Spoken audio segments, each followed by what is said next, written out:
చంద్రబాబు నేను ఒకటి అడుగుతున్నా, ఇదిగో నీ మోసం.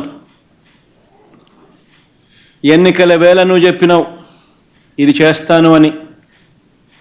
ఇదిగో నీ సూపర్ 6. దీనికి కావాల్సిన బడ్జెట్ ఇది 74,000 కోట్లు. నువ్వు చేసినది మోసం కాదా?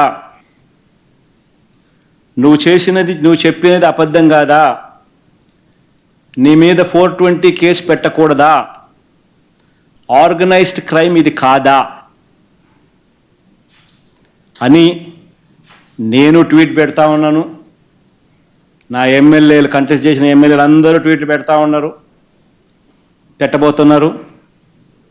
మా పార్టీకి సంబంధించిన అందరూ కూడా ట్వీట్ పెట్టి నీ మీద ఎందుకు 420 కేసు పెట్టకూడదు, నువ్వు చేసినది మోసం కాదా అని వైఎస్ఆర్సీపీకి సంబంధించిన ప్రతి కార్యకర్తకు పిలుపునిస్తూ ఉన్నాను. ఈ రెండు కూడా ఇదే మాదిరిగానే పెడుతూ ట్వీట్ చేయండి. ఇన్స్టాగ్రాము, ఫేస్బుక్, వాట్సాప్, యూట్యూబ్ అన్నిట్లోనూ పెట్టండి. ఎంతమంది నేను అరెస్ట్ చేస్తాడో చూద్దాం. అరెస్ట్ చేయడానికి ఏదైనా ముందుకు వస్తే ఫస్ట్ నా దగ్గర నుంచి స్టార్ట్ చేయమని చెప్తున్నా.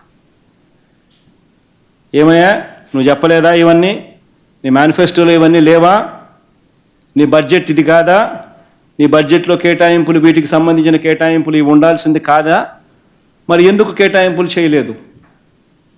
చేసినందుకు, చేయనందుకు, మోసం చేసినందుకు, అబద్ధాలు చెప్పినందుకు నీ మీద 420 కేసు ఎందుకు పెట్టకూడదు అని ప్రశ్నిస్తూ రాష్ట్ర వ్యాప్తంగా ప్రతి ఒక్కరిని కూడా ట్వీట్ చేయబోతున్నాం.